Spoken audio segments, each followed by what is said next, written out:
amantes do sobrenatural, tudo bem com vocês? Eu sou a Paula e estou aqui para contar mais um relato que foi enviado aqui pra gente. Antes de qualquer coisa, deixe seu like, se inscreve no canal, compartilha com algum amigo e vamos então ao relato de hoje que foi enviado por uma moça, deixa eu ver de onde que ela é, do Rio de Janeiro, e o nome do relato é A Figura Negra. Vamos lá então ao relato que ela nos conta. Há alguns anos atrás, o meu irmão Daniel e o namorado dele, Marcelo, estavam morando em uma casa de 3 quartos. Não deu muito tempo com eles morando lá até começarem a acontecer algumas coisas bem assustadoras.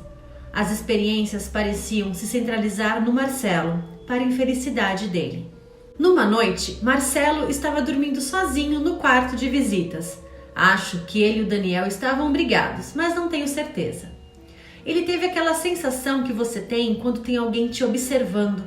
Então, ele abriu os olhos e viu uma figura escura, parecida com uma sombra, se curvando sobre ele, olhando ele deitado na cama. Ele não falou qual foi a reação que ele teve na hora, mas dá para ter uma ideia. Ele encontrou a figura mais algumas vezes em várias ocasiões diferentes. Andando pelo corredor numa noite, por exemplo, ele percebeu que aquilo estava andando pelo corredor, vindo na direção dele. Aconteceu tudo tão depressa e tão de repente que antes que ele pudesse fazer algo, aquilo atravessou ele e passou batido, como se ele não estivesse lá. Ele falou que quando isso aconteceu, ele ficou totalmente congelado, como se estivesse dentro de uma geladeira e que os pelos do braço e da nuca dele se arrepiaram todos. O Daniel e o Marcelo, depois de um tempo, fizeram uma redecoração na casa, o que consistiu em aumentar a sala um pouco, empurrando uma das paredes. Com isso, acabaram aumentando o corredor também, que passava do lado dessa parede. Esse era o corredor que ia para os quartos e para o banheiro. Numa noite, o Marcelo estava entrando no corredor quando ele viu a figura. Aquilo foi seguindo pelo corredor, mas de repente se virou e atravessou a parede, na parte nova dela, em que o Daniel e ele tinham construído. Marcelo sabia que o Daniel estava sentado no sofá vendo TV na sala, do outro lado desta mesma parede. Ele parou por um instante e gritou: "Dani, você viu isso?" E o Daniel respondeu: "Vi." O Daniel falou depois que viu aquilo atravessar a parede, passar pela sala, entrar na cozinha, atravessar a porta e ir para a garagem, onde desapareceu. Daniel e Marcelo acharam que a figura estava indiferente com o desenho novo da casa e os seus movimentos ainda eram determinados pelo esquema velho da casa. Daniel e Marcelo continuaram a encontrar a figura, mas durante o dia. Ainda parecia ser atraído para o Marcelo, especialmente quando ele estava dormindo ou tentando dormir, e eu acho que ele finalmente, depois de um tempo, já não aguentava mais aquilo. Numa noite, quando ele abriu os olhos, viu a sombra quase sobre ele novamente. Então ele pulou da cama, acendeu as luzes e, falando muitas obscenidades, falou em alto e bom som para que o fantasma o deixasse em paz. Daniel falou que ouviu ele berrando do outro quarto. Eles deviam estar brigados de novo. O Marcelo não teve mais problemas com a figura visitando ele de noite depois disso. Mas o Daniel continuou vendo a sombra atravessar a sala por muitas vezes ainda depois. Os dois acabaram contando as histórias deles para um cara lá da vizinhança depois de um tempo. E esse cara já tinha morado naquela casa por um acaso e sabia tudo sobre todos da vizinhança.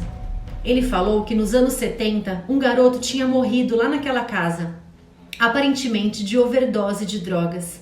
O quarto dele era o quarto de visitas, o que não me deixou nada contente, pois é naquele quarto que eu ficava sempre que ia visitar o meu irmão, mas apesar de tudo eu nunca vi nada. Mas algumas coisinhas estranhas aconteciam naquela casa de noite. Daniel e Marcelo ouvem às vezes o som de algum jogo de futebol, vindo de algum rádio dentro da casa, mas nunca conseguem encontrar a fonte do barulho, sendo que os 2 aparelhos de som deles estão sempre desligados quando isso acontece.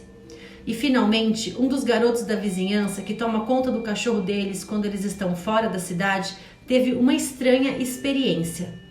Ele estava cuidando do cachorro por uns dias e num dos dias, quando entrou na casa, encontrou vários pratos sujos na pia, onde não havia nenhum antes. Sabendo que ninguém tinha estado na casa, ou pelo menos não deveria ter, ele ficou assustado e saiu correndo de lá. Quando Daniel e o Marcelo chegaram no dia seguinte, não tinha nada na pia. Bem estranho isso.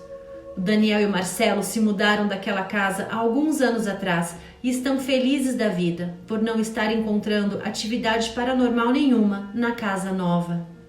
Olha, eu acho que esse vizinho matou a charada, né?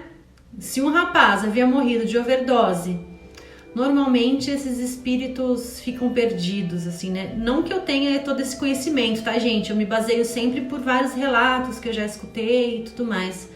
É uma coisa que costuma acontecer, sabe? Tem alguns canais de investigação paranormal que eu adoro assistir. O Rodox, por exemplo. Vocês conhecem o canal do Rodox? Ele é fantástico. Então ele faz algumas investigações e ele que fala bastante isso, né? Locais onde muitas pessoas usavam drogas, acabaram morrendo por ali, acabam ficando presos nesses locais.